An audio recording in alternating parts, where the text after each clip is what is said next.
This is ContraZoom, where we go back and forth about film. I'm Dakota Arsenault. And I'm Rachel Ho. We're back with another installment in our A24 Retrospective series with 2014's Laggies, directed by the late, great Lynn Shelton. In the last episode of the series, episode 213, Nathan Sizemore from the podcast I Hope You Suffer joined Dakota to talk about Kevin Smith's Tusk. I just realized his podcast is called I Hope You Suffer, and personally, I think watching Tusk is a form of suffering, so there's that. Yes, I didn't even... Quite clear. Yeah, it's quite, it's an apt podcast title. But if you want to watch or want to hear about a good movie, you can go to episode 211. Dakota and I talked about The Rover with Matthew Simpson from Awesome Friday podcast. So this week, we're joined by Kattie, Laur, and her partner, Mark Allin. Kattie is a freelance podcast producer and writes a bi-weekly newsletter about and for the Canadian podcasting community called Pod the North. She's produced podcasts for Vocal Fry Studios and Canada Land's Wag the Dug, as well as her own Responsible Travel podcast, another excellently titled production called Alpaca My Bags, which I really loved, hosted by Aaron Hines. Fun fact about Kattie, one of the very first podcasts she ever produced was a movie review podcast called Videophilia back in 2015, which was hosted by Scott Juniper and our other guest, Mark Allin. So Mark is a marketer by day and a musician and movie lover on nights and weekends, which has included hosting the aforementioned podcast, as well as playing in an indie punk band, Beat Noir, for over a decade. So Kattie and Mark, we're really excited to have you guys here. How are you both doing? Very excited. Thank you for having us. Thank you for coming on. I have to say, Tusk is definitely a very hard movie to watch. Thank you. Thank you very much. Thank you. Tusk is not a movie. Whatever. We don't need to get into this again. But Rachel, it was on the docket. We had to do an episode about it. You conveniently got sick that week, and you missed it. So I don't know why you're still complaining. I know. It's just one of those that I still have to talk about it. And when we get a bit more distance from it, then I'll be better about it. But yeah, I was very conveniently sick, and that was great. Mm-hmm. So that was nice, being just holed up and feeling very unwell, but knowing I didn't have to talk about Tusk. That was really great. Yeah, I really am not feeling unwell, and having to watch a movie that makes me feel unwell. Thank you, Mark. I appreciate that. Thank you. We should just do our own episode about how Tusk is not a good movie. Rachel, stop trying to spin off this podcast. All right, so we have a lot of ground to cover in this episode because, as always, in our A24 Retrospective series, we get our guests to answer our A24 4 questions. As we have two of you, so let's get going here. So, Kattie, I'm going to start with you. What are your top 3 A24 films? Okay, so it took me a bit to think about this, and I also revisited my top 3 over the last couple of days.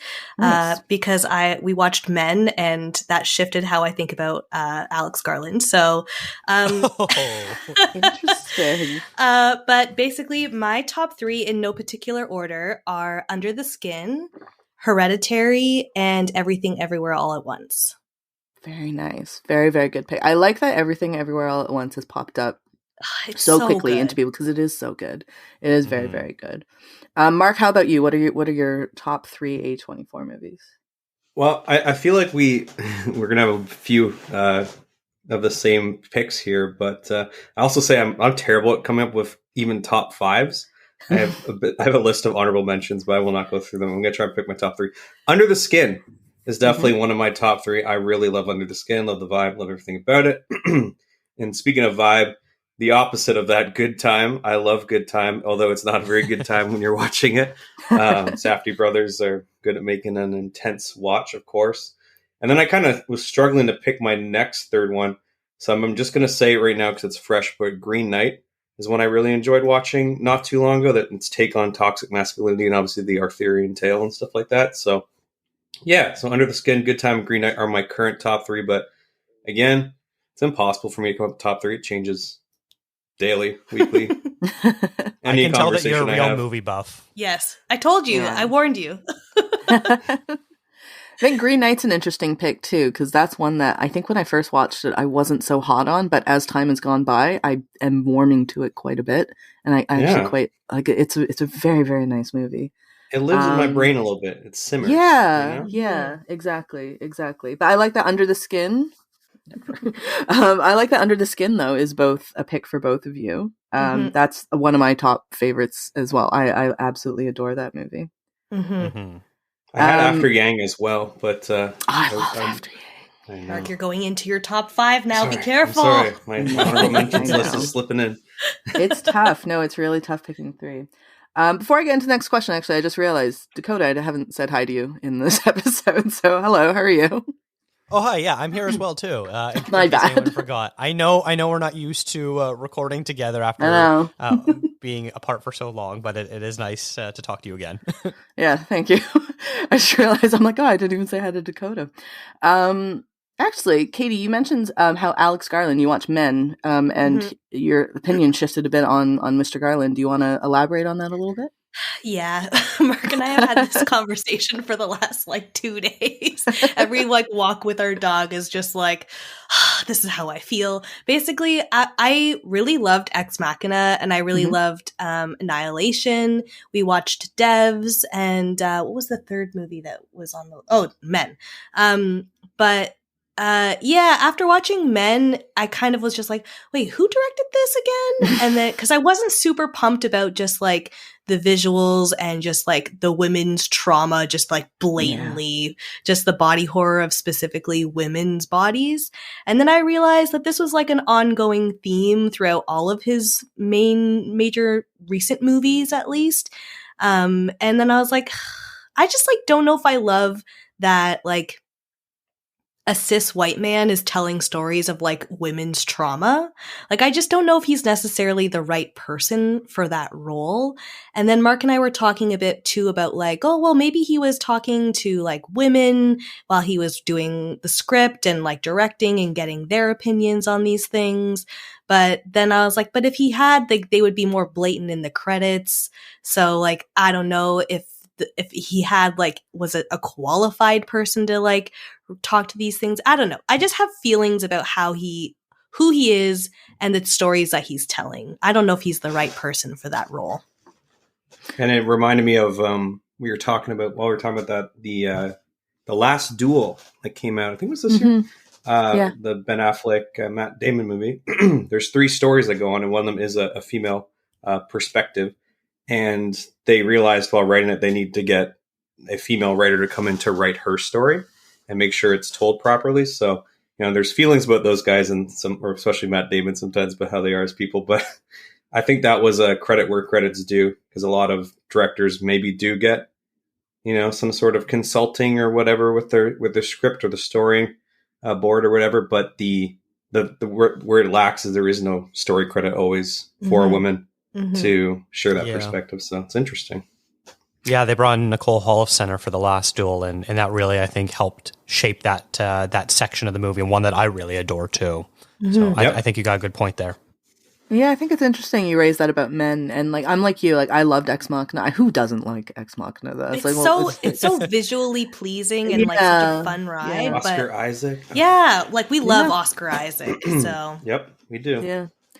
But I didn't like Men. It was a very just the blah kind of movie to me. I've completely forgotten about it until very recently. Somebody was like, "Oh, I just watched Men. Have you guys seen it?" I'm like, "Oh yeah, I have seen Men. I wrote about Men." But it's just kind of gone from my brain. And I wonder if it would have been interesting had he not done it through, if you want to talk about the dynamics between men and women, okay. But maybe if he had written it through the perspective of a man versus of a woman, if the whole movie maybe had been through the perspective of one of the many men in the movie, rather than Jesse Buckley's character, maybe then it would have been a bit more interesting coming from his perspective. I don't know, but I agree though. I think that movie definitely missed a mark, but I didn't think to look back at his other movies though and kind of see if there was a pattern that maybe we just weren't cluing in on earlier because we all love Ex Machina so much. I know. I don't know what it was that made me like think back to it other than just watching the movie and being like, who is this person that decided to tell this? Because it was such a blatant, a blatant thing that's like, men can be bad. And like, that's it. I'm like, cool. Like, this is the other thing is Mark had a whole list of like spooky horror movies to watch because it is spooky season, and Men was on the list, and he was sort of shooting me a list of all the titles to go through, and Men specifically wasn't one of the ones that I picked because I was like, oh, it's probably just a commentary on how men are bad, and like I don't know if I'm in the headspace to watch something like that because our world is already shit enough.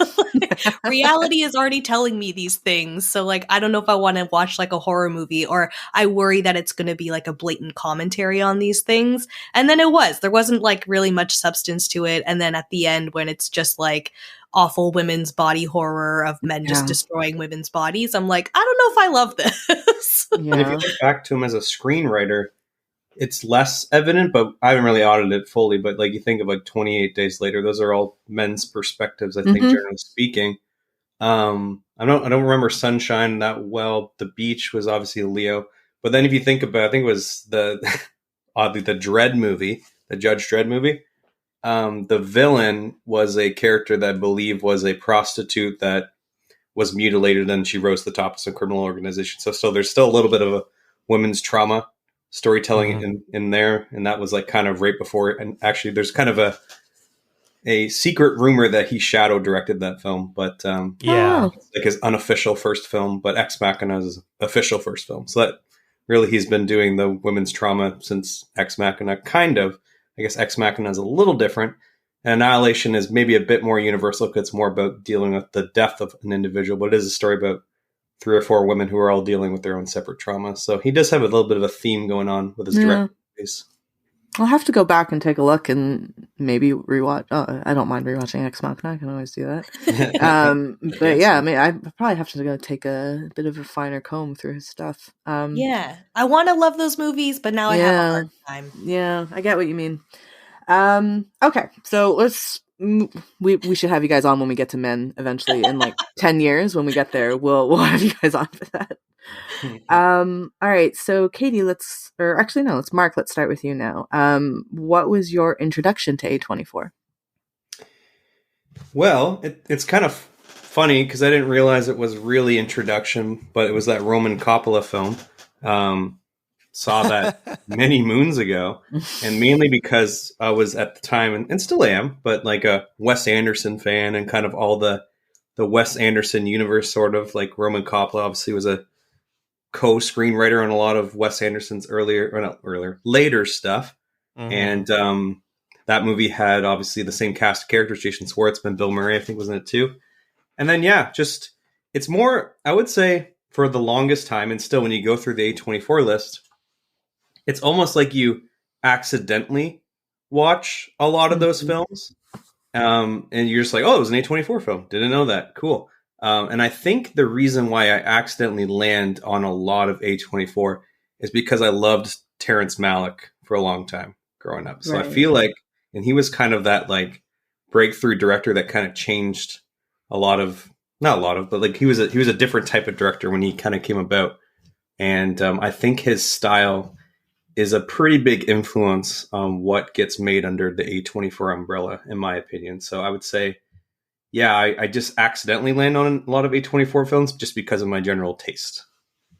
That's interesting. I think like all of us, if you're of a certain age, I think that your introduction was probably accidental. But I wonder for the younger generation today, who's like coming up and discovering movies now, like if they're purposely being like, oh, I've heard of this A24 thing, and they like go and seek out A24, whereas just depending on how old you are, like it would have been just went to the movie and went, oh, this is a good movie, and it happened to be an A24 movie. That was it. The very first movie, it turns out, when I was I was like, oh, that was A24? Cool.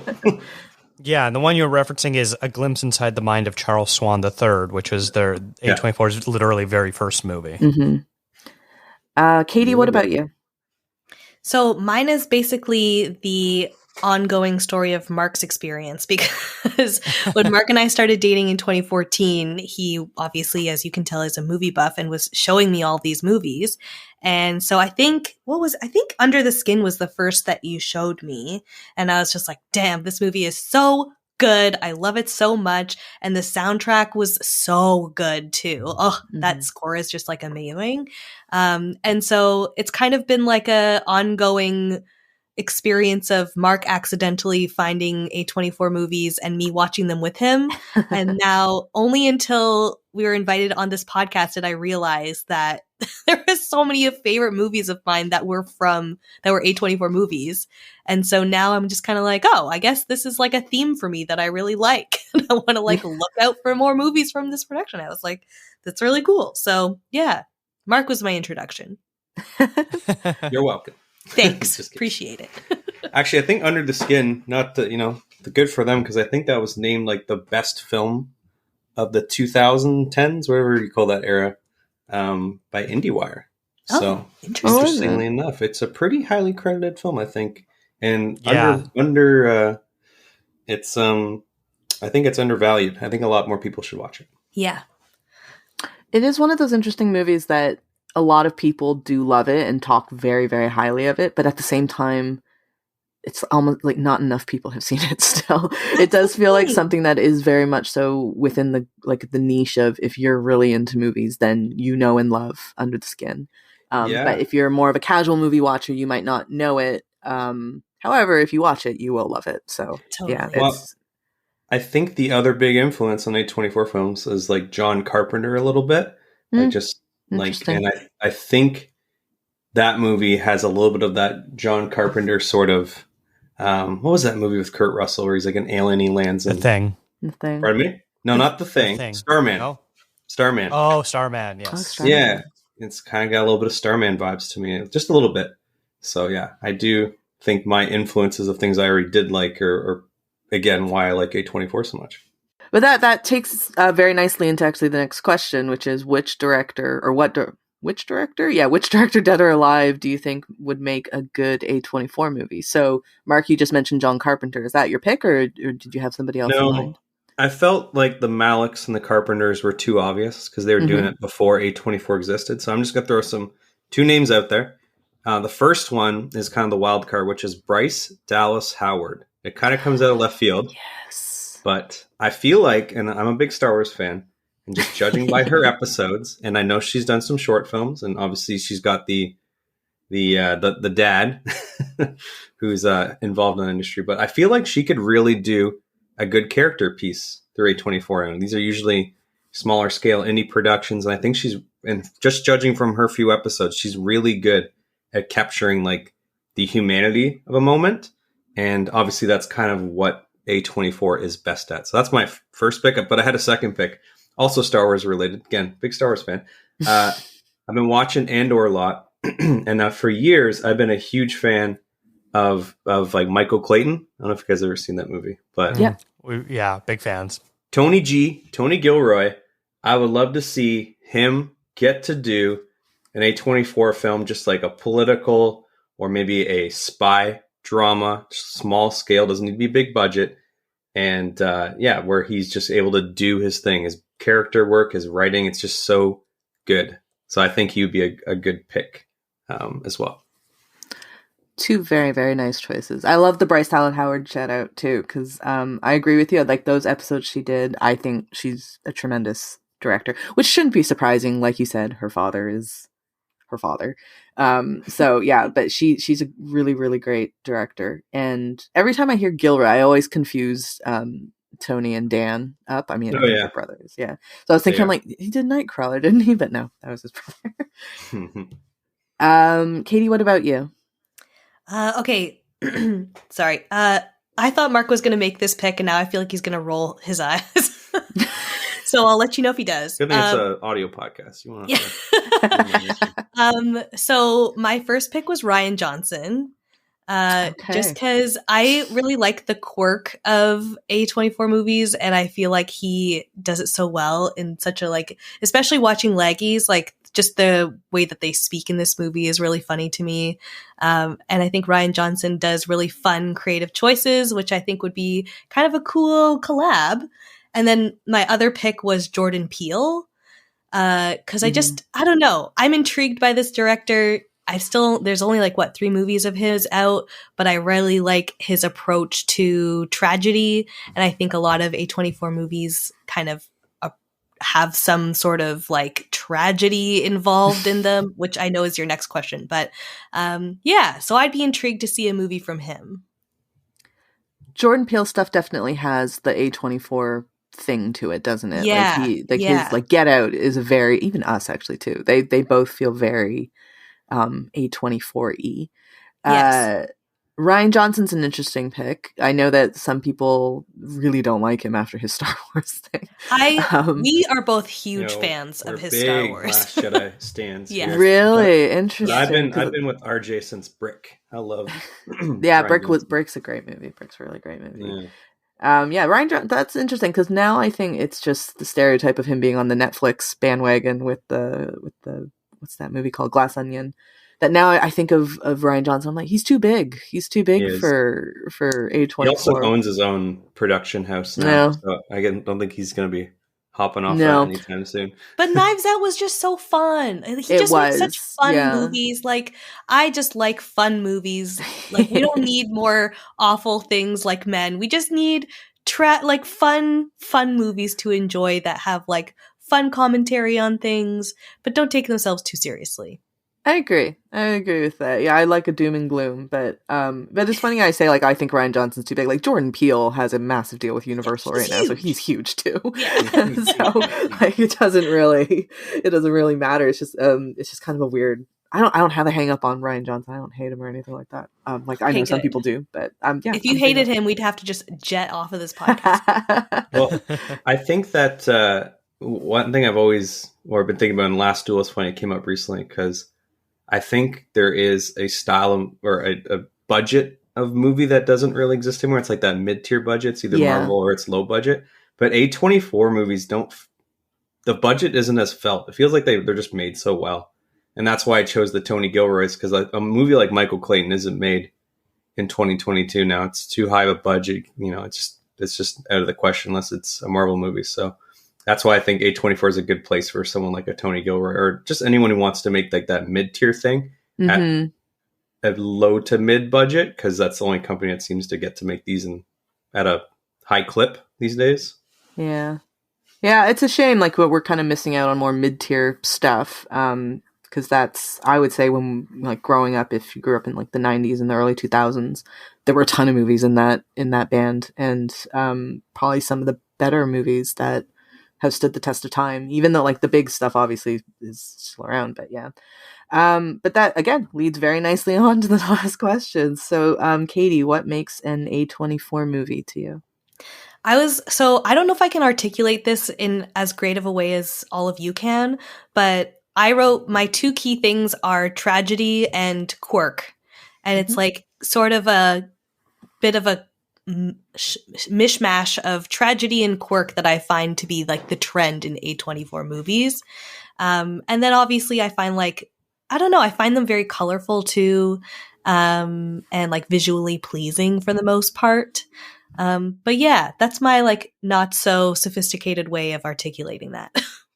But I think that's like absolutely like head on nail right there. Like they are quirky. They are very, very tragic usually. Yeah. And aesthetically, I always think it's the aesthetic of A24 that really stands out amongst everything else, because they do take a lot of time, or the filmmakers that they curate into their productions or into their distribution, they tend to be very aesthetically pleasing films and filmmakers. So, Mark, how about you? I'm going to use a different adjective, there's a word, for tragedy, which I would just say dread in general, just general dread. Like you just feel pain throughout these films, whether it's through the characters or the story that they're telling. So again, it's pretty similar to Katie there, but that's just the word I would use. And then similar to what she's saying too, like the well-made thing, I think just in general, they'd let the artist work. They let them do their thing. It doesn't feel like they're like there's producer notes telling them to do this, that, and the other thing. Like the movies are weird and they're allowed to be weird, which I really respect. Like it just feels like that, you know, someone comes with a good idea. A24 is like, okay, let's go make it. It's not like, oh, you know, like maybe having a kid that's a lamb is a kind of a weird idea. You know, like they just kind of let them do their thing. And I really respect that. So yeah, dread and just, I don't know what the word would be, but just like a general, general, like allowing the artist to do their thing. Just creativity. I think the constant example that keeps coming up on your last point is Robert Eggers, because he was given, you know, The Witch and like The Lighthouse. They're such weird movies. They're really, really weird. I love them, but they're weird. Like there's no denying they're odd. And then he obviously got to take a bigger budget, go somewhere else and make, you know, The Northman, which is this big Viking epic, which is still weird.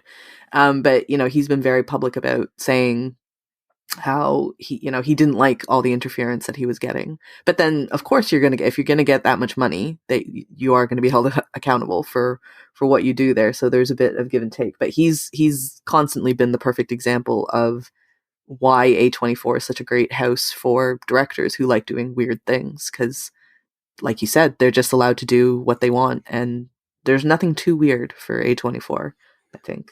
Yeah. And I think that there is something to people saying, hey, you know, maybe that's a bit much. Because, you know, like I feel like even with Jordan Peele's Nope, there's a point, I think, in someone's career when maybe they've built up so much cachet, people are almost afraid to be like, hey, you know, maybe don't do that, or maybe change this, or maybe tighten this up a little bit. Like it feels like directors, as they get a little bit longer in their career, their movies tend to get a bit longer, quite literally longer. And so it's not bad when there's producer notes or like there's feedback, but you know, like a lot of A24 films feel like a second or third movie into someone's career, and that's kind of like for bands, music as an example. Those are usually the best records, right? People have kind of fine-tuned their style a little bit. They've gotten all the weird stuff. Like I know we're talking, we like the weird, but they've gotten all the like experimental stuff out of the way, and they've kind of fine-tuned their vision, let's say. So yeah, fine-tuned their weirdness. Yeah, they figured out what weird works for them the best. Because there's a lot of weird out there. Yeah, there is. There's a lot. There really is a lot. I think, you know, the difference with interference, I think from bigger studios is their interference is coming from not necessarily a point of artistry or craft. It's more of like commercialization and thinking like, oh, well, we can't do that because, you know, budget restraints, or, you know, general audiences aren't going to like this or something like that. And that is a bit, you know, a different thing than saying, here's some constructive feedback of how we think we could make this better. And yeah, and it's interesting. I'm very, like, we've talked about this endlessly on this podcast, but like, I'm very curious to see how, Robert Eggers does in his next one, because that should be another weird movie than Nosferatu. So that will be a good time. All right. Well, you guys gave really great answers. And even though, Katie, you said that you didn't think it was as sophisticated, but I think that, like... No, that's not what she meant. She just meant because I'm a big Rian Johnson fan. That's what she's referring to. It's like, yeah, of course you'd pick Rian Johnson. No, but I think you guys chose some really great picks and gave some really nice insights. So thank you for that. All right, so we're going to dive into our chat about Laggies now. Want to stay for dinner? Is it make your own pizza night? Sure, great idea. Honey, I don't want to see you throw away your education. You have an advanced degree. I've waited to do this for so long. No. Whoa, get up. Just a second. I need to lay low for a week. My dad's running some lame divorcee mixer, so he'll be late. Dad, you're supposed to knock. Wow, high school students are looking rougher and rougher these days. Who are you? It's kind of hard to explain. Hey, did you hear the one about the grown woman who started hanging out with a bunch of pubescent kids? No, what? No, I'd never heard of it before either. But before we do, here's your usual spoiler warning for anyone who is for some reason watching this, or listening to this rather, and hasn't seen Laggies and doesn't want the movie spoiled for them. You can pause it, go watch the movie. It's on Prime Video in Canada, and you can come on back and join us for the conversation. So Laggies is a coming-of-age movie starring Kiera Knightly in a non-Victorian era role for her.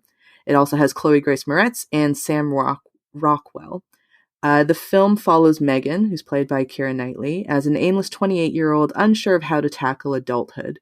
At her best friend's wedding, which is Allison, played by a very funny Ellie Kemper, but not that funny in this movie, intentionally so.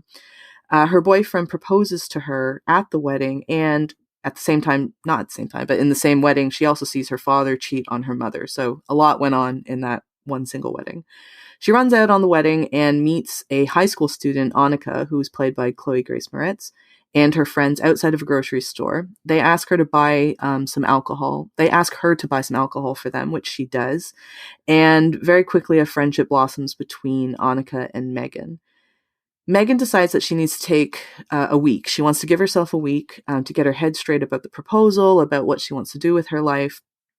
And so she lies to her boyfriend, and she lies to her friends, and basically shacks up with Annika and lives at her house with Annika and her father, who is a divorce lawyer played by Sam Rockwell.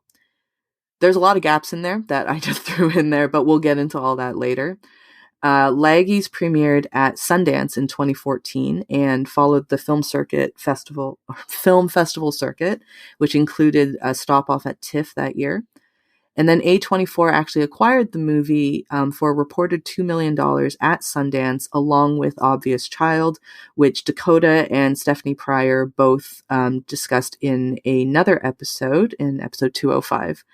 So Laggies opened in American theaters on October 24th, 2014, and it brought in a total box office of just over 2.3 million worldwide. I don't really know the numbers on their budget, but 2.3 million I think is maybe a bit low, but at the same time, for a coming-of-age / rom-com type movie, I don't think it's that bad. So why don't we start off really easy and just say, how did we feel about this film? And since Dakota, you haven't really said very much all episode, let's start with you. How'd you find this movie? I quite liked it. I remember when it came out, and I didn't watch it at the time, so this was my first time watching it.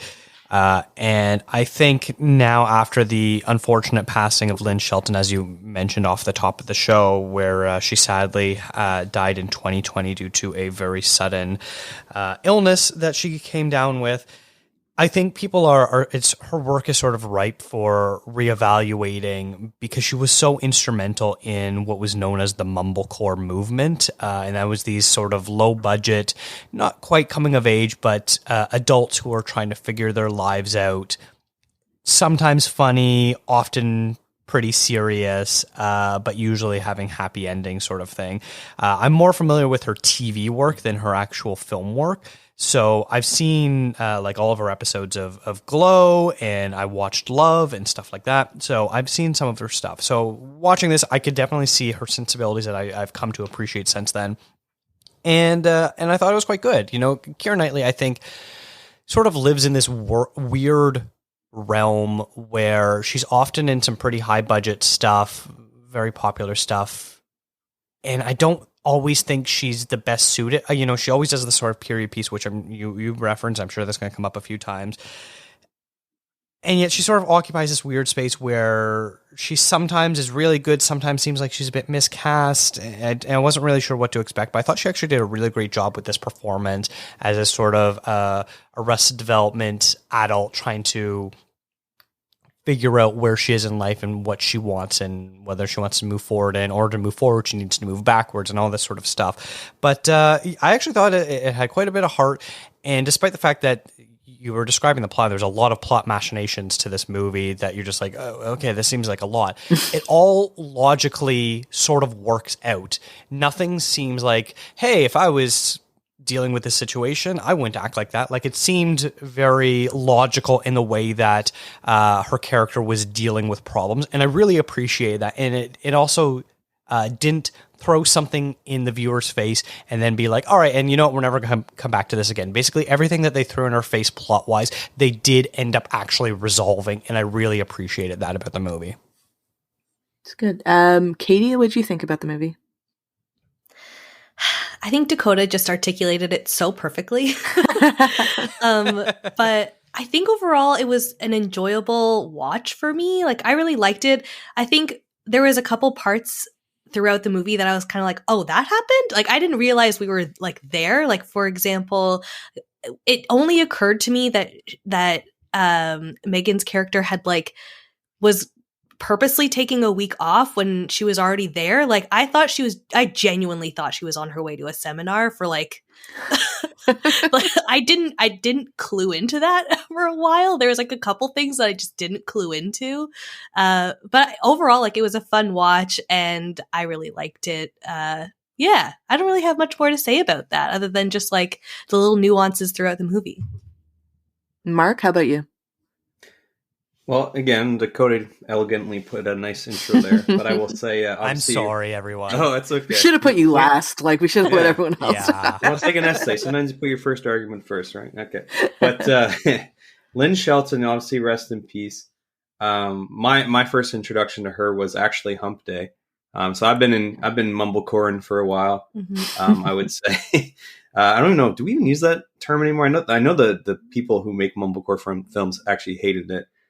We referenced it a lot in 2015 and 2016 in our household. Yeah. But I remember a lot of the directors were like, okay, well, not everyone actually mumbles. But anyway, Hump Day, Your Sister, Touchy Feely, and then, of course, Laggies. And I don't know if I've really watched her movies after that. Just kind of fell off or just didn't capture them on a streaming service. I know she did one with Mark Maron, which is obviously extra sad given their relationship. And I personally remember I listened to Mark Maron's podcast when he brought Lynn Shelton on, and it was this moment where you're like, man, these guys really get along. They are hitting it off. And then, lo and behold, a few years later, they get together. So that was very sweet, obviously, and rest in peace to her. But the movie, I enjoyed it. It's just like most of those, quote unquote mumblecore sort of films. There's generally just it feels like you're watching real life adults adulting.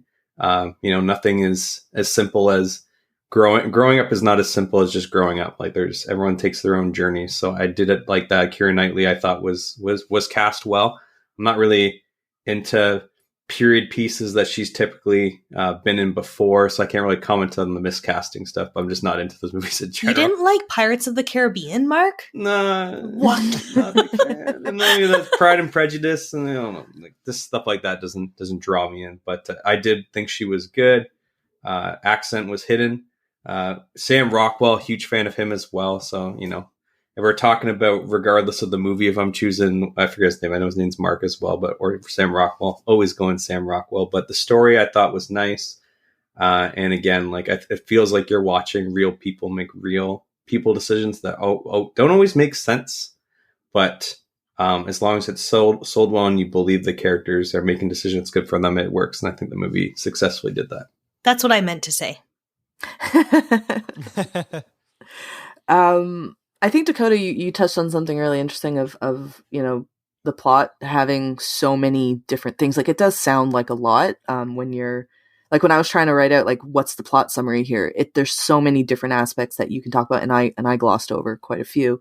But yeah, it is impressive that in the movie it never feels that overwhelming. When you're watching it, the movie actually feels kind of simple in a sense. It doesn't feel like there's too much going on. It doesn't feel like there's a lot of strings that are being pulled that need to get tied together. It all just logically flows through from beginning to end. And I think that that's a pretty tremendous feat for a movie like this, that when you take a step back, you realize that there are a ton of different things happening and quite a number of characters as well, even though it is focused obviously on Megan and Annika, and to a lesser extent Craig, but you've got her high school buddies and there's different plots and subplots going on. But to me, one of the things that stood out was the organization of the movie. Just it felt really clear cut and very it flowed very nicely. It was really nice. And I think I fall on the same thing with you guys. I think it's a nice movie. I hadn't seen it before. I actually hadn't even heard of this movie before. And yeah, I thought it was a nice movie. Kiera Knightly, seeing her in something that's a little bit smaller and contemporary, she does do it. I think that we always say she never does it, but she does.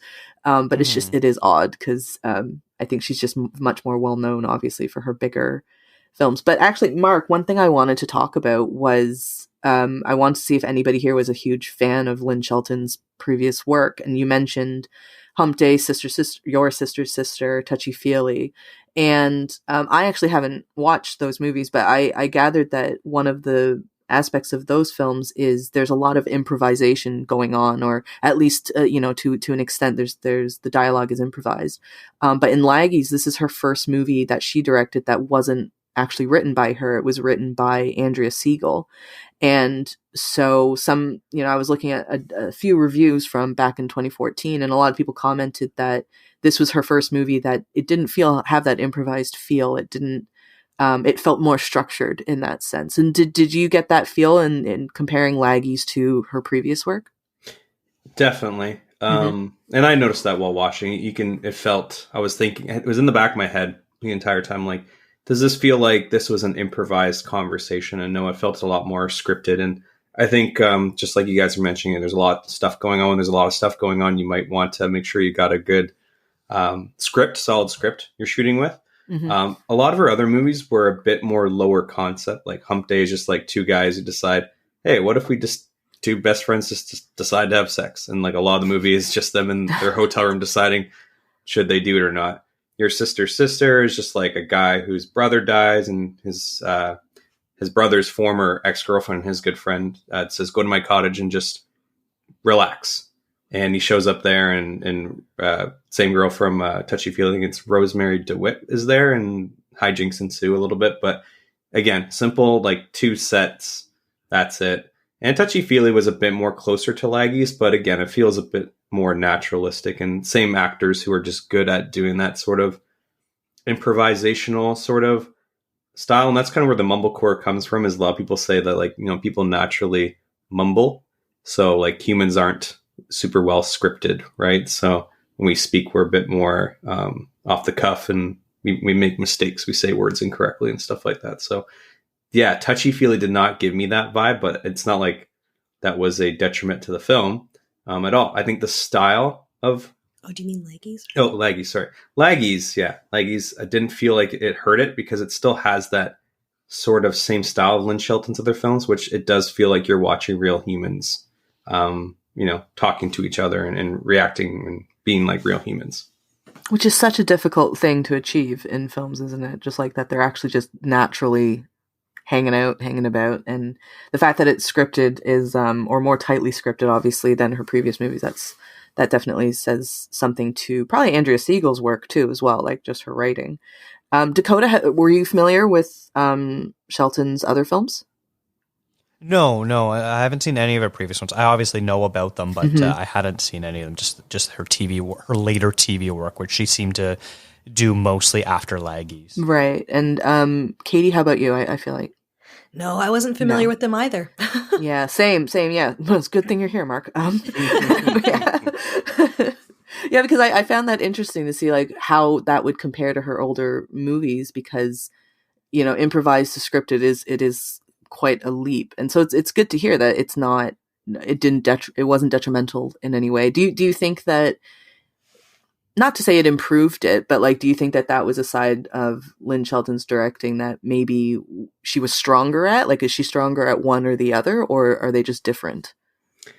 I think the other films, especially Your Sister's Sister and Hump Day, they had Mark Duplass on set. He was an actor, and from my interpretation, or what I've heard, is that he assisted a lot with that process. So like she, I mean, he didn't like obviously write the scripts or the storyboard for those movies, but I think it helped her develop sort of like how to shoot humans being humans. So I don't think I don't think I maybe lost the question here, but I don't think it felt different per se. I think it felt very similar in vibe, and just again, like I felt like this movie was scripted enough that it felt naturalistic. I don't know if I answered your question. No, you did. Yeah, you did. It's just, yeah. Yeah, it's always interesting. I love comparing directors, like their different film work and things like that, which is why when we talked about Alex Garland at the top, like I love seeing progression and differences in a director's work and in their body of work, rather. Because yeah, it's always a bit fascinating. So Mark, you mentioned you're not a big period film fan.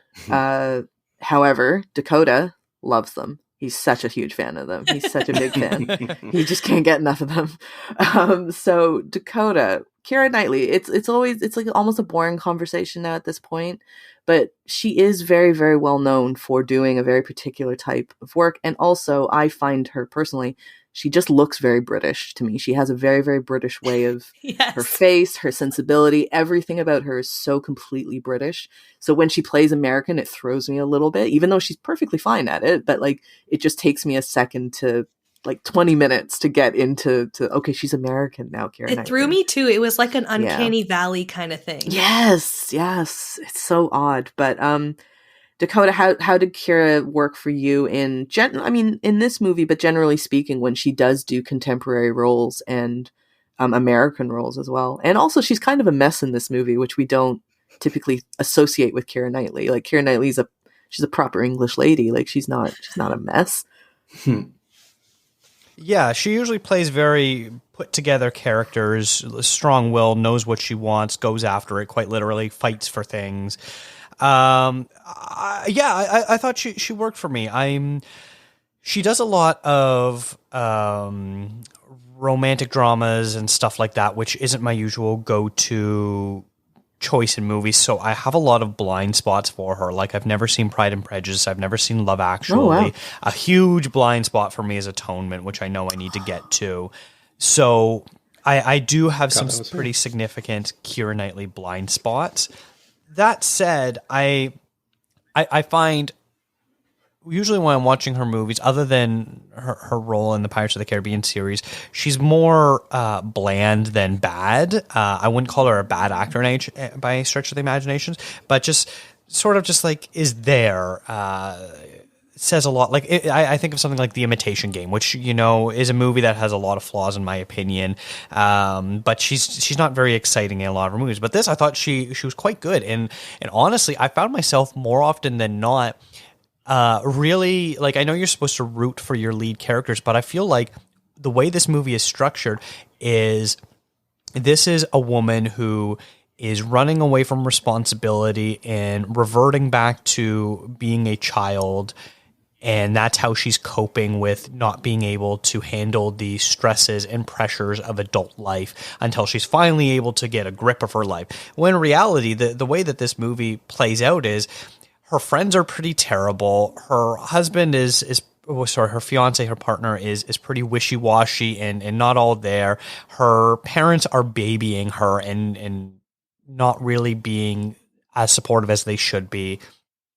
And so I really understood where she was coming from. And I sort of thought that Kiera Knightly was able to sort of ground all this chaos being thrown at her. And it really is. You talked about it. And like, I feel like we're glossing over so much of the stuff. Like her supposedly best friend is incredibly rude and pushy, and her other friends don't find her funny and are kind of blocking her out of their friend group. Her dad is just sort of babying her and stringing her along, where her mom's just being a sort of a typical nag character, and all this sort of stuff is just like being thrown at her. And I'm like, I'd run away too. Like the stuff that she's dealing with, it makes sense. Like I wouldn't want to deal with all that stuff either. And then she like, decompresses, takes the time she needs to, realizes what she wants in life, and sort of just like goes for it. So if anything, she's the most adult character in this entire movie, and I think she plays it really well.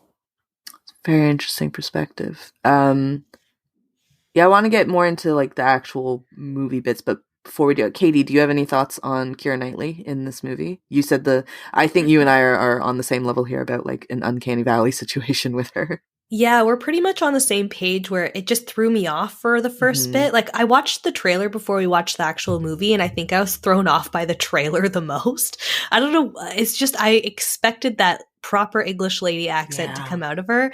But then when we watched the movie, I felt a lot more comfortable with it. And I thought she did a really great job. Like I totally resonate with everything Dakota's saying about how she grounded the character. Like I thought she was just really, really great at it.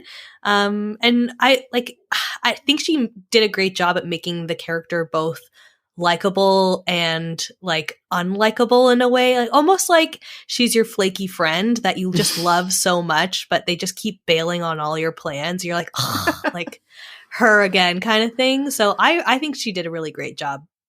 That sounds super specific, Katie. I'm just gonna put that out there. I have to say, I forgot she was in Atonement too. The only thing I remember about Atonement was that one take that is really cool when they arrive on the beaches of Normandy.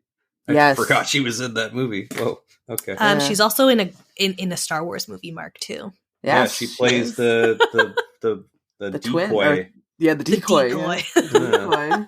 Decoy number 1. She kind of looks like Natalie Portman, a little bit.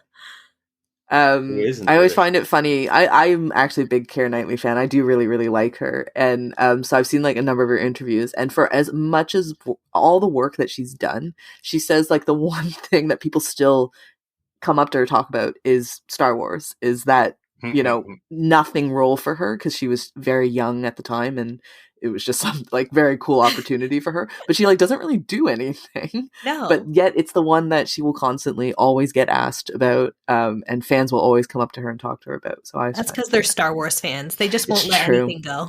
Well, wasn't it? It was Natalie Portman was making Thor: Love of Thunder, and Taika Waititi is working on a Star Wars film. And I don't know if Taika Waititi is a bit of a joker, right? But he was like. Mm-hmm. Hey, Hey, Natalie, I'm making a Star Wars film. You ever thought about being in a Star Wars film? He's like, I was in 3 of them. Hello.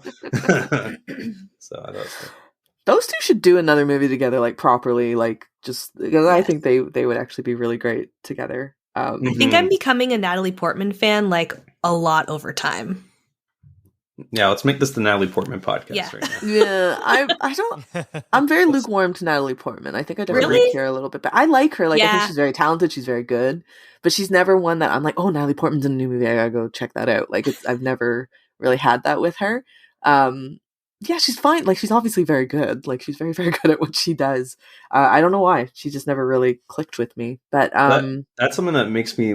I was watching this movie and I was like, how old is she supposed to be in this film?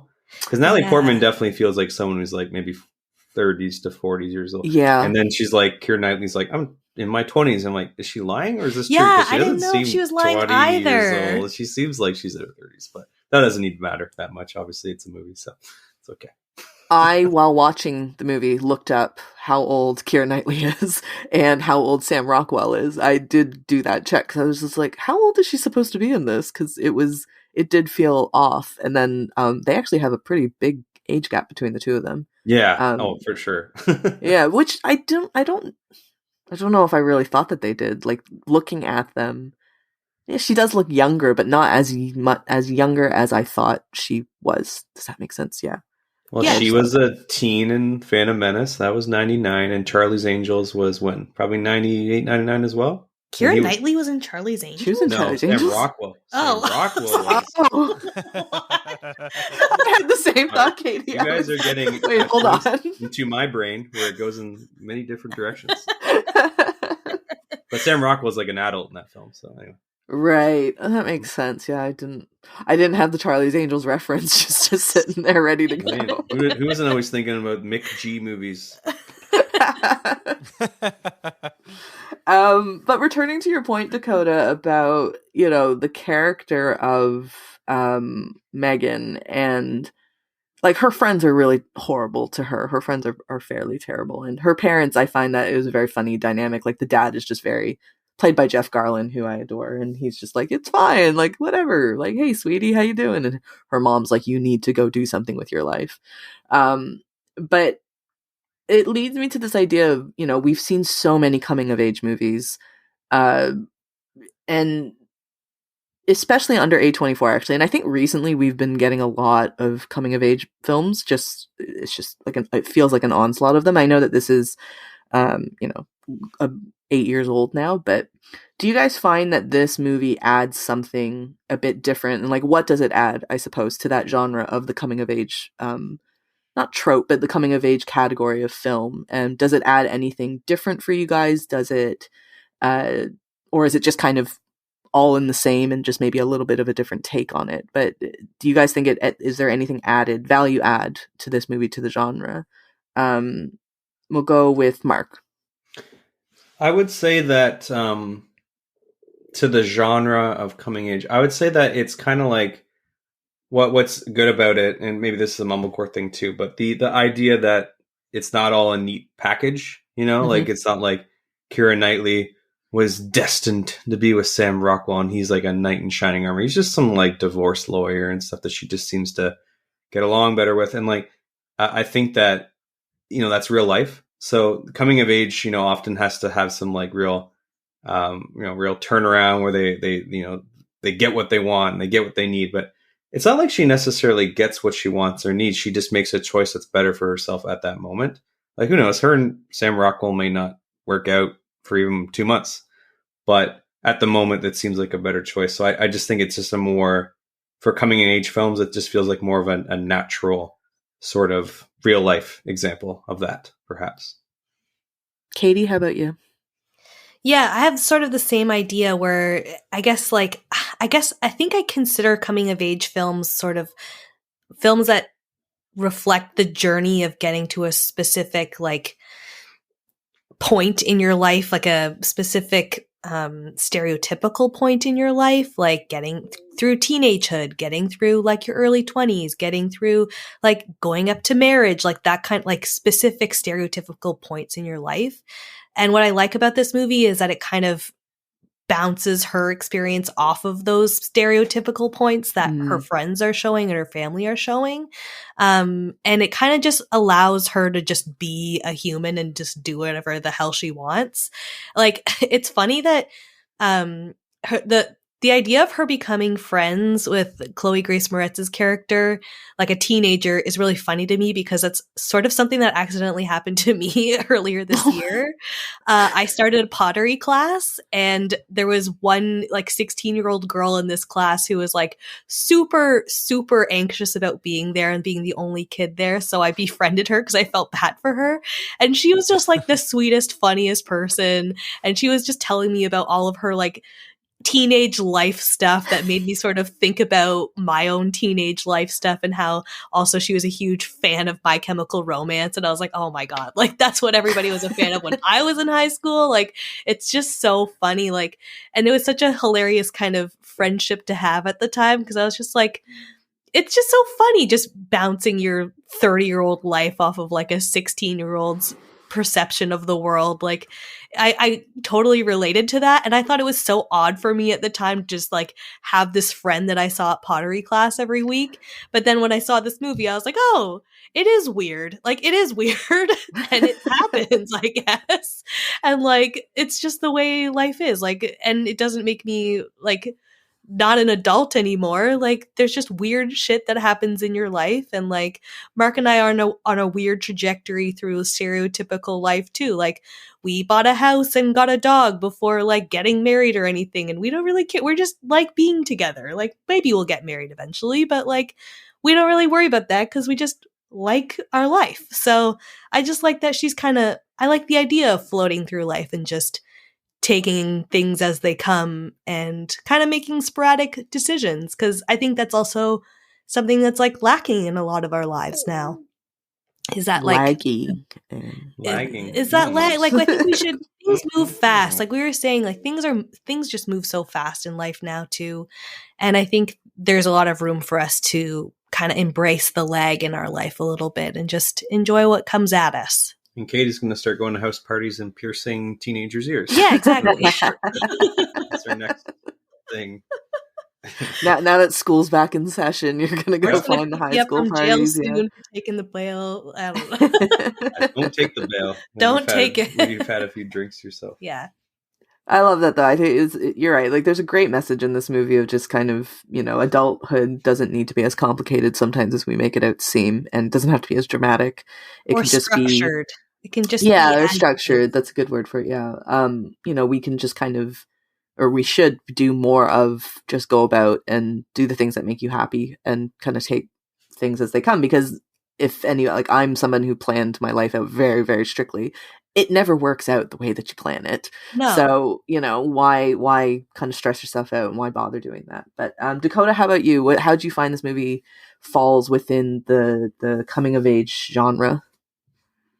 I'm not usually a fan of the coming of age sort of style of movie, just because I find that they're a little too trope heavy as far as hitting all the same beats. But that said, I did really like this one, and And I think, as I was sort of saying before, it has a bit of a unique take on it in the sense of everyone around her believes that she needs to grow up, when in reality, she kind of already is grown up. The difference is she's stuck in a situation that she doesn't want to be. So it's more about just untangling the mess around her. And I think that's what worked for this as far as it being a unique take. Because, yeah, she does still go on that traditional journey of finding herself and figuring out who she needs to be. And it involves literally acting, hanging around with children to act like a child, to realize how she needs to act as an adult, sort of thing. But it all sort of plays out organically enough that it makes sense. And in considering some of its contemporaries as far as quality, I think this is kind of a higher quality version than the usual coming of age movies we usually get, and there's enough humor in it that it really helps it along too. I think, like, I would agree with you, Dakota. I think it feels more grown up almost, and I think it's because we're not in. I mean, it's very clever in the sense that usually coming of age movies are stuck in the, like, you're in grade 12 about to go to college, or you're just graduating university and going off into the world. But this is a 28-year-old. This is someone who's, all of that is done. Everything is set for her now. She's supposed to go off.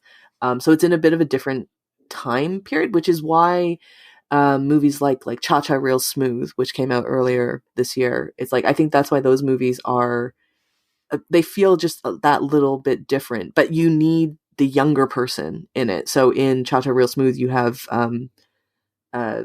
what's his name? Cooper, whatever his name is, that character. Cooper Rafe. Yeah, his character is like the younger one, and then in this one, it's Chloë Grace Moretz is the younger character in it, and you need that kind of contrast if you're going to do an older coming of age movie. But it's nice to see that you have coming of age that's not necessarily about early 20s or your late teens. Like, coming of age can be something that happens, well into your 30s or into your 20s, and there's other movies like, what was that movie? Good Luck, Leo Grand. I don't know if you guys have seen it, but like, that is in a sense a type of coming of age where Emma Thompson's character is experiencing like sexual satisfaction and exploration for the first time in her life. And she is, a 60-something widow at that point.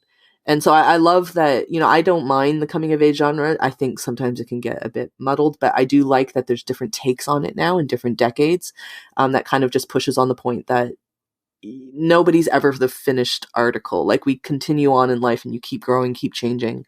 And I like that movies are kind of, I know this is a bit of an older movie now, but I like that there's films out there that are kind of branching out in that sense. So Laggies worked for me in that way, that I just think it's nice to see a bit of variety in the in that genre. I have one more thing to add too, if I can. So Mark and I both grew up in the same hometown, which is just a suburb of Toronto, basically. And what I kind of liked about this movie too is it's sort of a commentary of, instead of growing up, you're sort of growing out, and she just kind of grows out of her group of friends and grows out of that whole like sphere that she's been in for so long. And Mark and I are very familiar with many of the people in our high school that, have stayed in the same friend group for like years and years and years and still are. And, there's nothing wrong with creating genuine friendships that will last forever. I don't blame anyone for that. But for me, that was like a totally different experience where like I left high school and I basically left that entire group of friends because I just realized that they weren't for me, and they weren't just supporting me in the ways that I wanted a friend to do. So I think like it's kind of nice to see a coming of age film that kind of reflects that, because I think there is a big grieving process that you have to go through, having grown up with the same group of people your whole childhood, and then having to suddenly make new friends and be in a whole new part of your life alone. And I kind of it almost is like a movie that helped me grieve through that process a little bit, even though it's been a long time now. But it's nice to sort of reflect on how that can happen and how people do grow out of friendships and relationships and friend groups that they've had for a long time. I think it's a great point, and it comes back to something Dakota mentioned before about, those groups of friends are not right for her. Like, they're not very good people to her. And typically, I think we see in coming of age movies where, they're actually the main character can be the bad friend. They're the ones who are shunning their this and that. You know, that tends to happen a lot. But you're absolutely right, Katie. Like it happens in life. Like you just kind of outgrow your friend group, or maybe not even outgrow them in that sense, but it's just, you're going in a different direction and you shift. Yeah. Exactly. I think they're very shifty. And, and it's nice to see movies now that are just being a bit more nuanced in those friendships and those relationships with people. And, and I think in that sense, Laggies it feels like a very simple movie on the surface of it, but like, as we've just done, like, I think the more you dig into it, the more that there is a greater, I don't want to say a greater meaning. That sounds really tacky, but you know what I mean? Like there's more layers to the film, I think, than that initially meets the eye. But does anybody have anything else that they wanted to add on before we move on to the game section? I was sort of thinking in my mind about figuring out what will work as a double bill pairing, and I'm spoiling what my pick isn't basically here. And I was kind of comparing this movie a bit to Bridesmaids a little bit, because there's a bit of a similar structure to it. Mm-hmm. But then I started thinking about it a bit deeper, and it's more like it's the reverse, because in Laggies, Kiera Knightly's character is leaving her friend group that she thought she likes and is moving on. Whereas in Bridesmaids, it's sort of the opposite, where it's the Kristen Wiig character is being introduced to a new friend group and eventually grows to like and appreciate them. So it's sort of a reverse story. But you can kind of look at the two of them and see how they tackle similar issues of adult friendship in a meaningful way, and how it comes. And also Ellie Kemper's in both of them. Much funnier in Bridesmaid than she is in this, where honestly, I was ready to punch her character. I'm just like, oh my God, woman, you are the worst. Yep. Honestly, she had one redeeming quality, and that's when she was in the coffee shop and she was like, I won't tell your fiance that you haven't been away for a week. And I was like, man, I really wasn't expecting that from you at all. And bless you for doing that. Like, just let people have their privacy. Mm-hmm. Even at that point, it was like a backhanded compliment way, because the first half of the scene, you're just like dreading, like, oh my God, this confrontation is going to be the worst. It's going to be awful about it. And then she's like, you know what? I'm going to do you a favor and not expose you. It's like, yeah, you don't need to do anything. And let me live my life, woman. And she starts that too, being like, I should tell him. Like, it's like I should be telling him, like, this is the correct thing, but I'm doing you a favor by not telling him. So like, this is it. And I'm like, even though I'm your friend and threatening you. Yeah. And I like how Megan's like, it was the four of us. Like, you're supposed to be my friend, not his friend. Like, what are you doing, kind of thing. But yeah, Bridesmaids came up to me as well a lot watching this movie too. It came up for us too. It's kind of like exactly what Dakota said. It's like the anti-Laggies. Well, hopefully that wasn't anyone's double bill pairing there, and I'm just scratching that off my list.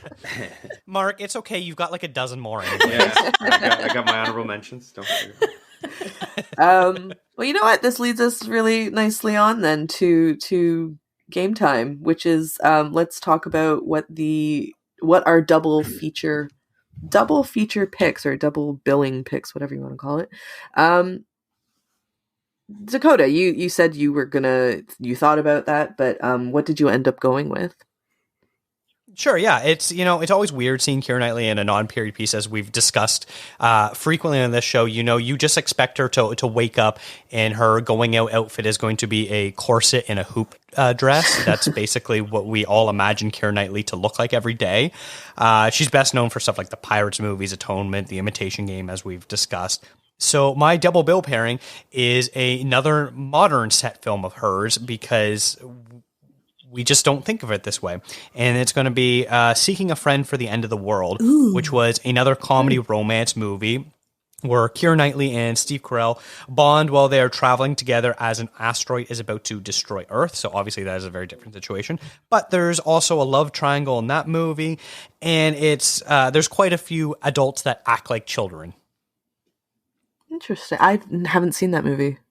Well, there you go, and I think it's less bougie than my usual picks are. So I hope you respect me for that, Rachel.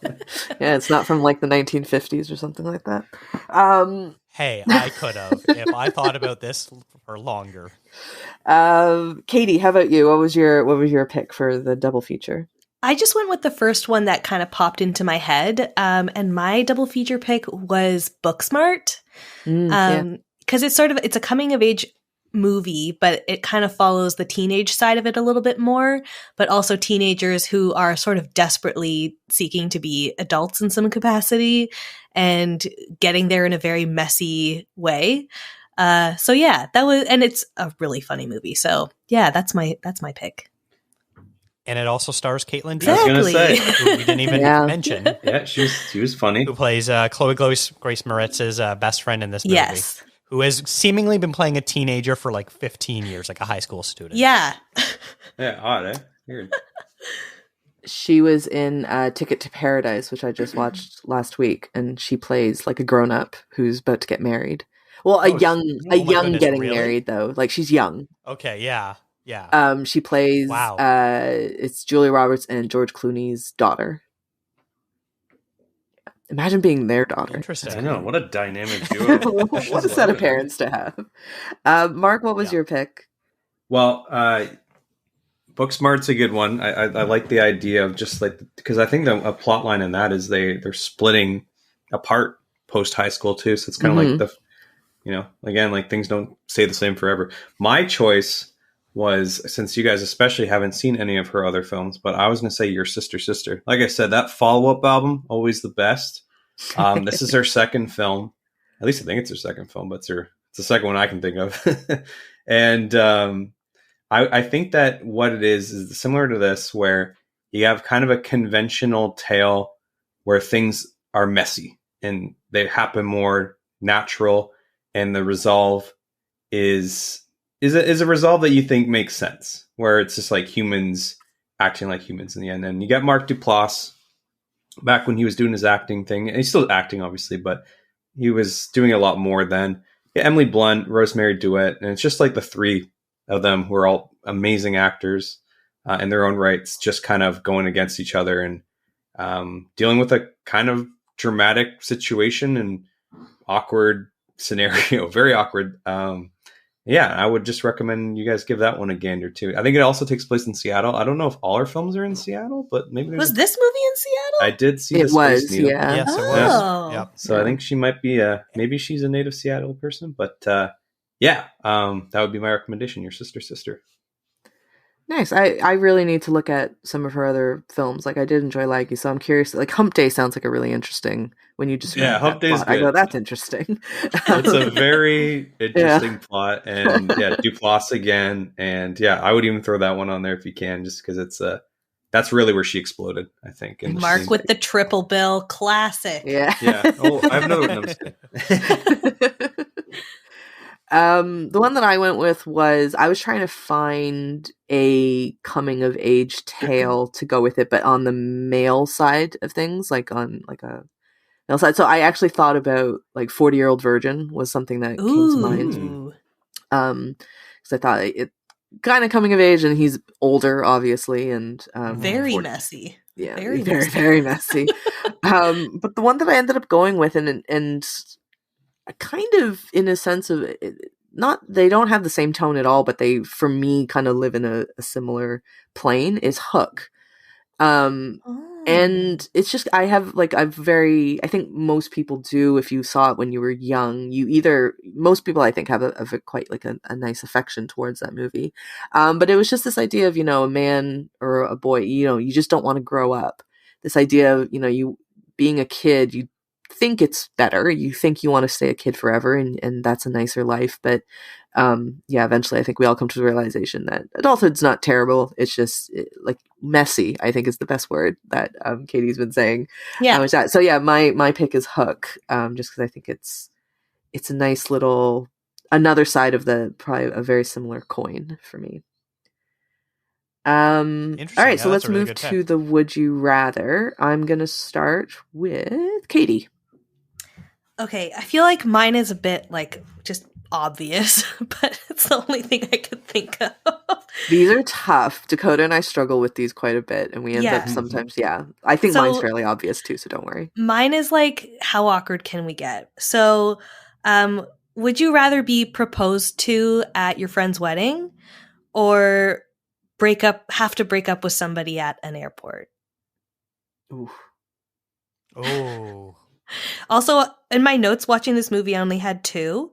One was, does anyone really need an advanced degree anymore? And then the other one was, in all caps, don't propose at people's weddings. So you'd rather be broken up at the airport, is what you're saying? No, it's not being broken up with, have to break up with somebody. Someone at the airport. You're the one doing the breaking up, and you're the one being proposed to. Oh. I think I would choose... Oh, they're both mortifying, aren't they? Yeah. I think... I don't know, maybe the airport? Because I'm on board with you, Katie. I think proposing at somebody else's wedding is... Even if the other person, like if the people getting married agree to it, I just find it to be such an odd thing to do. Yeah, I guess the airport, and then you could just hop on a flight and get out of there and leave the country. Maybe I think that might be the better. That's true. That might be the better solution, but they're both terrible. They're just terrible options. Dakota, what would you rather for Katie's question? That was a ridiculously tough question, Katie. And it's funny because when I was trying to come up with my idea, I didn't even think of that as an option, which I guess is a little weird. But wow, that's really tough. And I'm gonna reveal a little story here, and I know I'm gonna try to avoid some details. But I was recently at a friend's wedding, and it was a very low key, casual wedding, where the reception was just back at their house and all that sort of stuff. But the bride's cousin got engaged that night. No, it wasn't in front of everyone, get down on your knee sort of big show. I heard it afterwards from my wife. She said, oh yeah, so and so apparently were talking about it, and then we apparently the next day she was wearing a ring. Okay, so it wasn't in front of everybody. No, it was just low key caught afterward. up in the moment. That actually happened at my birthday party. Our friends got engaged at one of my birthday parties. No, it was after. It was after though. No. It wasn't at the party. It was the Portuguese after. butter tarts that inspired them to get married. We all know the story. I get it. Yeah. Hi, Ashley and Bird. So that said, I think despite the fact that they're both ridiculously awkward situations to be put in, I would rather be put in the happier option rather than the sadder option. So if I had to choose, it would be to be proposed at a friend's wedding. Okay. Yes. Okay. How do I say this? To be asked to marry someone. No, you're getting proposed to. That was proposed to. Yes. Can't English right now. Yes, thank you. That would be the one, because I don't want to be like, hey, I'm going to Mexico on vacation. By the way, I'm breaking up with you, and now I have to have this really awkward plane ride by myself, and go to the couples massage by myself. And that's basically, isn't that the plot for I Love You, Man? That I'm now describing. You assumed that you had couple massages booked already. Yeah. Oh, 100%. Yeah, absolutely. Book a massage last minute. So instead of two people getting a 1 hour massage, can I just get 2 hours back to back? I'll do it all. Or two people giving you a massage at the same time. Hey. Ooh, yes, genius. Plot twist. Things getting raunchy up in here. Mark, what about you? Which one would you rather, getting proposed to at a wedding or having to break somebody up or having to break up with somebody at the airport? Rip them in shreds. I'm going with Dakota on this one. I think I would choose the breakups are messy. I would choose the happier option. And Katie didn't set it up to be messy enough at the wedding. You could have a low key proposal and no one would know, just like you described, Dakota. And it's the next day. Oh, they got proposed to. I'm thinking of it straight up like it was portrayed in Laggies. He was gonna get on one knee in the middle of the dance floor. Was he though? Yeah, he was about to, and then he did get on one knee. He did, and then she pulls him up. Yeah. Maybe my eyes were averted at the moment, but okay. Still the happy moment. I think most people despite the fact of having a feeling towards proposals at weddings, New Year's, all that kind of stuff, they're still happy for you. So I think that is better than feeling like crap because you broke someone's heart. Katie, what would you pick? Yeah, I was thinking about choosing the airport scenario at first, but now after listening to everyone else, I'm like, I think I would choose the wedding. Yeah. Because also one of my like big anxieties is around airlines and trips and like making sure that they are smooth. So I don't know if I would want to ruin my own vacation. Would you like to dump someone while wearing... It actually depends though who I'm dumping though. Right? Because if this is a long time coming, this person is a total piece of trash, then it might be really, really like good for me to dump that person at the airport and go on vacation. But would you want obviously not you, Mark? No, it's not Mark. Could never be Mark. Would you want to dump someone wearing a white dress on your way to go elope? I was going to say even worse, like a surgical mask, because that's what flying's like now. You're wearing like your N95 or whatever, you know? Like you don't even get to see their face. You're soaking wet mask from the tears. Just twitching because your mouth is moving. You're like... That might make it better because you can't see their expression really. So you're just like, it's fine. They're fine. Their reaction is absolutely fine. It's just like tears rolling. Yes. Those are happy tears. They're smiling. Mark, what's your would you rather question? Okay, so mine was, would you rather drink, and I'm making some assumptions, maybe this was a detail I missed, but watered down white wine or orange juice mixed with red wine? Oh. Easily. And I didn't want to say orange juice mixed with white wine because that's actually like kind of a thing. So that's why I said orange juice mixed with red wine is also a thing. That's just sangria, Mark. I was going to say, it's like a janky sangria. Not a good sangria. It's just the supermarket sangria. Yeah. It's funny. I was thinking of this question too, and I was thinking the watered down white wine or his hangover hair of the dog here, which just looked like a giant glass of gin with a splash of soda water and some lemon. Which, and hot sauce. And hot sauce, yeah. Which, frankly, just like made me gag thinking about. And this is someone that's a gin lover. So I will gladly take the watered down white wine over the. Actually, you know, the sangria. Sangria sounds delicious. So you know what? Sorry, Mark. I'm taking the sangria. I have to say, I'm a bit of a sangria snob. I make it the proper way, and I'm not down with their sangria. They didn't let it sit in the fridge for 12 to 24 hours. There's not, you know, triple sec. This is like a university student sangria when they're going to like a frat party, being like, I got my red wine, I got my box of red wine, I got my Tropicana OJ, we drinking sangria tonight. Mark is deeply offended we're even calling it sangria. This conversation is over. I called it a janky sangria, to be fair. So it's not like a proper one. It's just like a really messed up one. Katie, what would you pick between the two? Definitely the janky sangria. But if it was a sparkling watered down white wine and I had a lemon wedge, then I could totally go for a wine spritzer. There's boxed wine. You saw it. You know it's boxed wine. That is a plot detail. Yeah, but so either, you know what? Both sound nice to me. Actually, both sound not horrible to me. I'm gonna go against the grain yet again. I'm gonna say the watered down white wine just because one, I love water and I drink a lot of it, so it would just be water with like a kind of an odd flavor, I guess, like it's a little bit flavored of water. Yeah, that's basically what it would be. Flavored water, yeah, with a little buzz. And a janky sangria sounds disgusting, so I'm not going near that. You know, always a contrarian and stuff, right? Mark's also assuming everyone's swigging out of the juice container.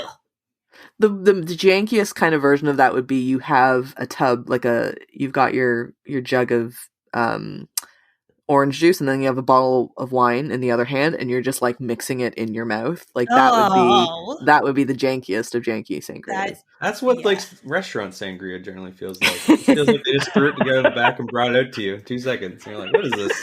It's terrible. Mark, what would you pick for your own would you rather? Oh, definitely the janky sangria, as we're calling it. Not a white wine After guy all anyway, that, a watered down white wine just sounds even worse. Ugh. Yeah. They both sound fairly vile. Ew, To be and fair. imagine it's a Riesling too. And you know what? I was gonna add in the gin thing originally, but I think gin lemon soda would actually be pretty tasty. You know, that's a good. when you're hungover, just a big old glass of gin and hot sauce. That's a Gin's pretty thing, though, refreshing. isn't it? Isn't that like a thing when you're hungover? Is to drink Hair of the more, dog. which is basically how alcoholism starts. But like, isn't that like a thing? Like that's Yeah. like This is not a hangover Caesar. cure? This is not a Caesar. Yeah, I don't know where the Hard hot alcohol. sauce plays. Where does the hot sauce play? I think it's supposed to just sort of like make you cry a little and then just.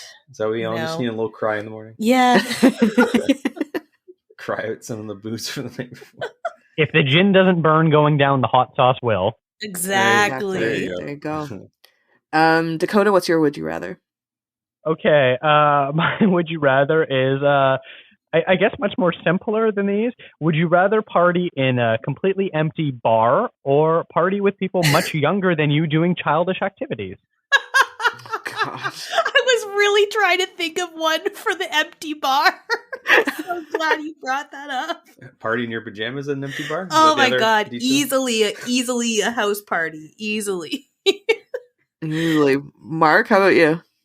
Well, I did notice that the house party had a pool. I'm a big fan of swimming. Yes. So I'm going to that house party and I'm just taking a swim. I'm just going to be in the pool the entire party. And Not again, piercing any ears. I'm going contrarian. I would take the empty bar because In your slightly antisocial anyway. So I would just chill in a bar by myself. No one's bothering me. No like annoying bratty teenagers to deal with. But you That'd have to be- go in your pajama pants. That's the only... It's basically like a Thursday night for me anyway, so I'm absolutely fine with that. It's fine. Dakota, what would you choose between the two? I'm actually going to side with you, Rachel. Funny story time again. My brother is a manager at the Keg, and so I hope no one from corporate Keg listens to this podcast. But one night after a night of drinking downtown, he's like, "Hey, I'm closing up shop. You guys should come by. And we can have a drink at my work." And so we went to a completely empty Keg, which was kind of interesting and weird to see. He got us some beer and made us some shots. By this point, I was a little too drunk to remember what was going on, but I know I was really, really enjoying it, and it was quite a lot of fun. So you gotta blast your own music. You don't have to worry about other customers. You got a wide selection of alcohol at your disposal, and you probably have some Buddha nipples to touch. Oh yeah, the Buddha nipples. I was also trying to think of a question that revolved around the nipples, and I couldn't think of anything. Offensive or not offensive? Question mark. Okay, I'll go with mine, which is like it's a simple question. I thought that I'm actually a bit surprised. I thought somebody might have done it, and I was like, I don't know what my alternative was going to be. Would you rather name your kid Jupiter with 2 P's or Pluto with 2 P's? Pluto with 2 P's, yes. Pluto? Pluto. Pluto. You announce them at their birthday party and use the Pluto. Yeah. What was the name they actually went with again? It was like some moon of Jupiter. It was a moon of Jupiter, yeah, which I can't think of. Yeah. It's apparently I'm gonna put it out there too that as I typed out Pluto, it looks really weird. I know. A capital P and then a lowercase p. I often think that you weird. name your child, you have to also think about the potential bullying that would go on. I don't know, Pooh and Pluto and Puto. I don't know. Mark, Close. I guess. So what is your choice? Juniper then? Jupiter. Jupiter? You know Juniper. Jupiter. Yeah, I think Jupiter's a cool name. Jupiter is a cool name. They would probably call it Jupiter because it looks like Jupiter when you write it out. And you got a cat tie on this podcast, so she knows all about that. That's true. Katie. Double T. That's true. Yeah, that is true. Okay, so you'd go with Jupiter. Yep. Katie, you're doing Pluto. Oh, hell yeah. Dakota, how about you?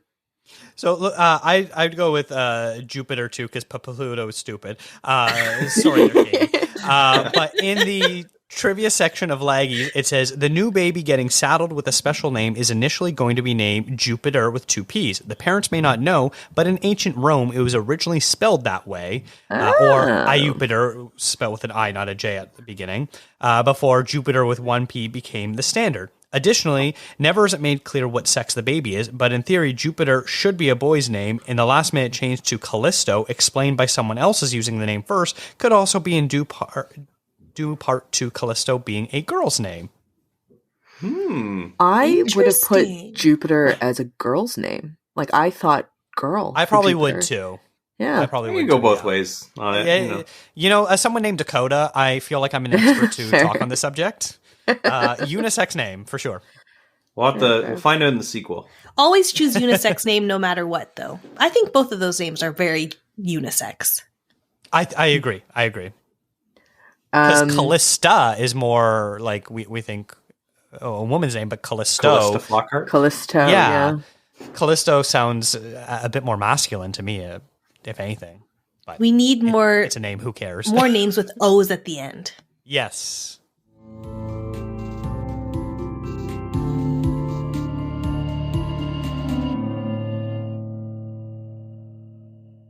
This is amazing. This is so much fun talking to you guys about Laggies and other things as well. We didn't just talk about Laggies. We talked about many, many different things. So it was awesome. Thank you guys for taking the time to come onto the podcast and taking the time to also watch the movie, research, all that kind of stuff. So it was great. It was great chatting with you. Thank you for having us. This was so much fun, and I'm so glad that you could have both of us on together. Yeah, it was fun. It was nice doing it with another duo, and then four is always an interesting group dynamic, so that's fun. Do you guys have anything that you want to plug? Anything, Katie in particular? Do you have any new things that you want to have our listeners turn to? Nothing new. You've already beautifully plugged everything off the top, but I've got my newsletter Pod the North and my podcast Alpaca My Bags, and then I'm on Twitter at Podcat with 2 T's, and you can follow all of my podcasting musings there. Mark is also on Twitter, but doesn't really talk much. More of a serial liker. Yeah. Not a reply guy, though. Only a liker. I'm a liker, not a reply guy. And also, I would highly recommend checking out Mark's old band, Beat Noir. Perfect. Yep, and Mark, do you have anything you want to plug, or did Katie just do that for you? Katie just I have really nothing to plug. I'm working on some new music, but it's not pluggable at this moment. Nothing really exciting other than I'd just say everybody needs to watch Andor once it's finished its 12 episode season 1 arc, because I think as a Star Wars fan, the recent stuff has been kind of Easter eggy and just kind of surface level and kind of serialized and whatnot.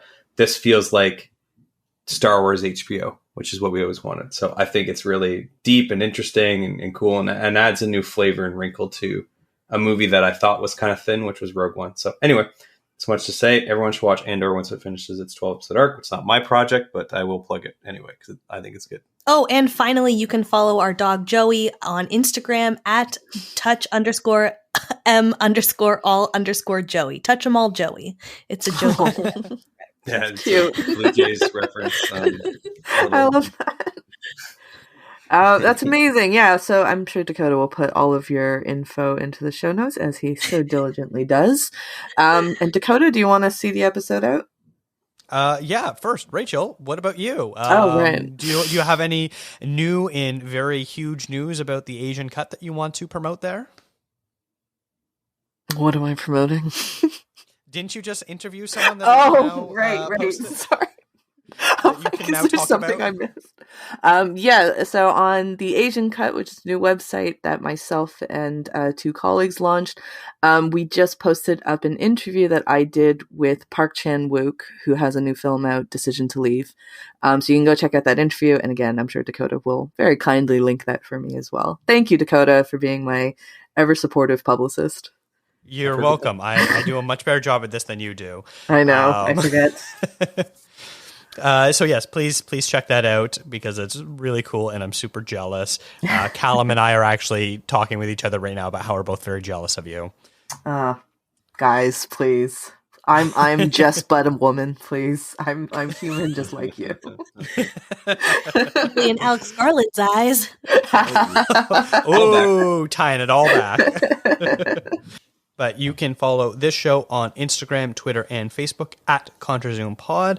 And if you have seen Laggies, let us know your thoughts on it. And who would you, what would you rather, questions you have for that? Would you rather get dump someone at an airport or drink watered down white wine or all that fun stuff? Let us know. Send an email to contrazoompod@gmail.com. Thank you to Eric and Kevin Smale for the theme music and to Stephanie Pryor for the logo design. If you like to listen to podcasts on YouTube, we do post all episodes there as well.